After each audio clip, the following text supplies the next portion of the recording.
Hello, today I'm looking at Majjhima number 152, and this is in fact the last of the suttas in the Majjhima, and this one's called IndriyaBhavana Sutta, or the development of the faculties. Now the location is Kanjangala in a grove of mukalu trees. And the persons mentioned are Buddha, the Blessed One or the Noble One, Uttara, who is a Brahmin student, pupil of the Brahmin Parasarya, and the Venerable Ananda. Now it starts with the Brahmin student Uttara meeting up with Buddha, and they exchange greetings, and Uttara sits down. And Buddha asks Uttara, how does the Brahmin Parasarya teach his disciples the development of the faculties? Uttara replies, Parasarya teaches one does not see forms with the eye, one does not hear sounds with the ear. This is how he teaches development of the faculties. Buddha responds, that means that according to Parasarya, a blind man and a deaf man will have developed faculties. At this, Uttara sat silent and dismayed.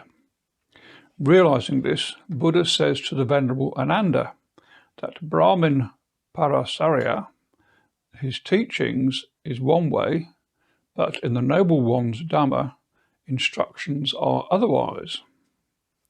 So Ananda suggests to Buddha that now is the time for Buddha to teach the supreme development of the faculties. So Buddha proceeds.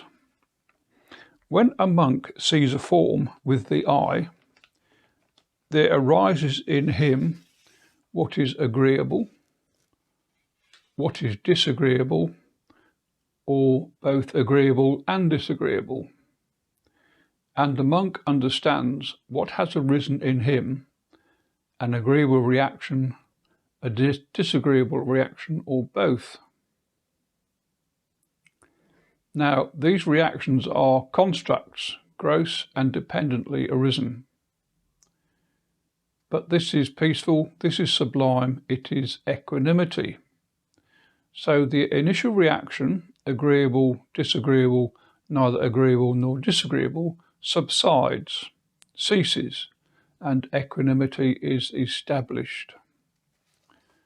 This is called the Noble One's discipline, the supreme development of the faculties regarding forms cognizable by the eye. Buddha then repeats this teaching for the reaction of the ear, the nose, the tongue, the body, the mind. The initial reaction of agreeable, disagreeable, neither agreeable nor disagreeable, and then realizing these reactions are just gross, dependently arisen fabrications, equanimity arises, or calmness and balance.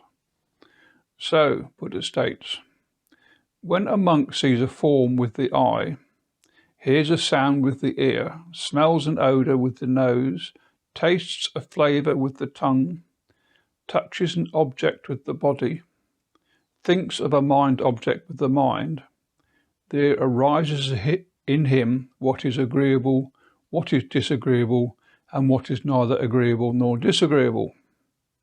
He is repelled, humiliated, and disgusted by the agreeable that arose, by the disagreeable that arose, and by both the agreeable and disagreeable that arose. That is how one is a disciple in higher training, one who has entered upon the way. And Buddha then says to Ananda, and how is a noble one with developed faculties, so one has gone through the training,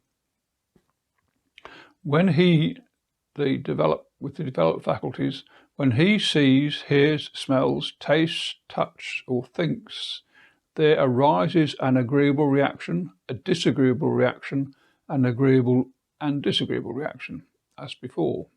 Now, here's the change. If he wants, he abides perceiving the unrepulsive in the repulsive. If he wants, he abides perceiving the repulsive in the unrepulsive. So it's a conscious decision about how the stimulus is interpreted, is my understanding of what he's saying. In fact, Buddha continues, if he should wish, may I, avoiding both the repulsive and unrepulsive reaction, abide in equanimity. Towards that stimulus, I'm mindful and fully aware. That is how one is a noble one with developed faculties. So it's a practiced art to develop equanimity to external stimuli. Buddha concludes, so Ananda, the supreme development of the faculties in the noble one's discipline has been taught by me. And finally, Buddha has words of encouragement for Ananda, saying, what should be done for his followers out of compassion by a teacher who seeks their welfare and has compassion for them? That I have done for you, Ananda. Nearby are roots of trees, empty dwellings. So go and meditate, Ananda. Do not delay, or else you will regret it later. This is our instruction to you.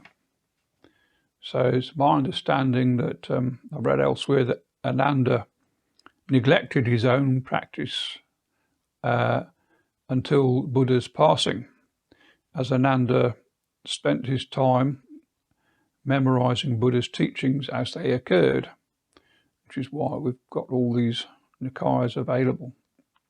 Anyway, this is what the Blessed One said, and the Venerable Ananda was satisfied and delighted in the Blessed One's words.